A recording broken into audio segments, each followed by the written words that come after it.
ఓం నమ శివాయ. వందన మల్లేశ్వర స్వామియే నమ. వందన మల్లేశ్వర స్వామి ఆలయము దాదాపు 1200 సంవత్సరాల పూర్వము ఆలయంగా చెప్పబడుతుంది. ఇక్కడ శ్రీ కోనేటి రాయల స్వామి దేవాలయము కీలపట్ల ఆ స్వామికి ఈయన క్షేత్రపాలకుడుగా చెప్తారు. ఇక్కడ స్వామివారి పాదముద్రికలు బండపైన ఉన్నాయి. స్వామి వేటకొస్తే జంతువుల పాదముద్రికలు బండపైన క్షుణ్ణంగా కనిపిస్తాయి. ఆ వేటకొచ్చినప్పుడు ఆయన విల్లుతో 2 అడుగులు పెట్టాడు. 2 అడుగులు 2 పాదాలు ఆయన శ్రీ వెంకటేశ్వర స్వామి పాదాలు ఉన్నాయి. అక్కడి నుంచి విల్లు ప్రయోగిస్తే ఆ బాణం గుచ్చుకున్న గుండు కూడా ఇక్కడ ఉంది, మన ఆలయం పక్కనే ఉంది. స్వామి ధ్యానం చేశాడంట, పరమేశ్వరుడు ధ్యానం చేశాడంట. ఆ గృహ కూడా ఉంది.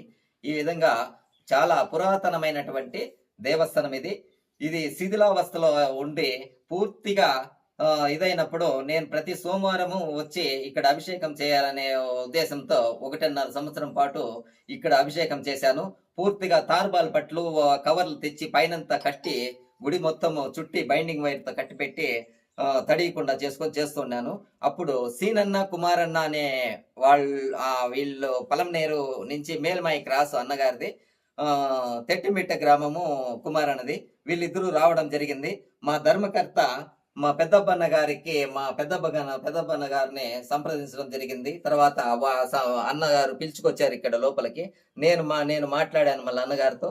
మాట్లాడితే సీనన్న కుమారన్న కలిసి మాకంతా ఇండ్లు బాగున్నాయి, ఇల్లు లేనిది దేవునికేనా, కాబట్టి మేము ఏదన్నా మా సహకారం ఏమన్నా అందిస్తాం, మీరు గన గట్టిగా నిలబడుకొని ఉంటే గన నేను మీ సహకారం ఉంటే మేము ఆలయం కట్టడానికి వెనుకాడమనేసి అన్నగారు చెప్పారు. సరే, పెద్దబ్బన్న గారు అధ్యక్షత అందరిని చేర్పించాము. వాళ్ళు ధర్మకర్తలు ఫ్యామిలీ అందరూ వచ్చారు. తర్వాత గుడి కట్టడానికి వాళ్ళు ఒప్పుకున్నారు. తర్వాత సీనన్న కుమారన్న గారు ఇద్దరు మామూలుగా క్యాపిటల్ డబ్బులు అంతా పెట్టి కూడా స్టార్ట్ చేశారు. స్టార్ట్ చేసినప్పటి నుంచి కూడా మేము కానీ పెద్దబ్బన్న కానీ ఇక్కడే ఉంటూ ఎవరు మనుషులు పెట్టుకొని చేపించే దాంట్లో కూడా మేము 24 గంటలు అందుబాటులో ఉంటూ వీటి వరకు తీసుకొచ్చాము. ఇది జరిగింది. 200 సంవత్సరాల గుడి కాబట్టి మేము తిరుమల తిరుపతి దేవస్థానం నుంచి దీన్ని డెమాక్రేషన్ చేయాలంటే మేము భయపడ్డాము. తిరుమల తిరుపతి దేవస్థానం నుంచి కపిల్ తీర్థంలో పెద్ద స్వామి ఉన్నాడు, ఆయన తీసుకొచ్చాము. ఆయన్ని కారులో తీసుకొచ్చి ఇక్కడ చూపించాము. స్వామి నేరుగా లోపల పోయి స్వామి దగ్గర కూర్చుని కౌగిలించుకోవడం జరిగింది. మేము నిర్ఘాంతపోయాము.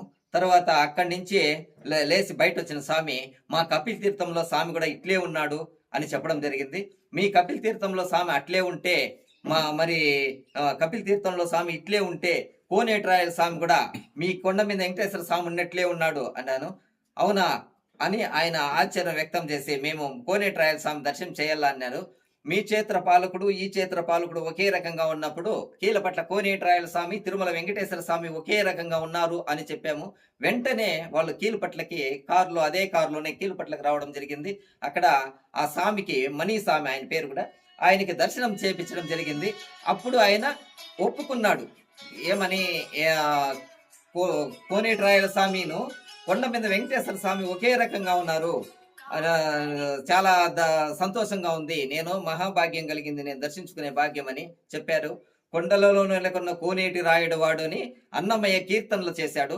ఆ కీర్తనలు ఇక్కడ కోనేటి రాయల స్వామి కీలపట్లలో చేసినవే గాని కోనేటి రాయల స్వామి ఈయనే కానీ ఆయన కాదు. తిరుమల తిరుపతి దేవస్థానంలో దేవుడు కాదు కోనేటి రాయల స్వామి, ఈయన. ఇక్కడి నుంచి తిరుమలకు నడిచిన పాద ముద్రికలు అక్కడక్కడ ఉన్నాయి అని మేము చెప్పడం జరిగింది.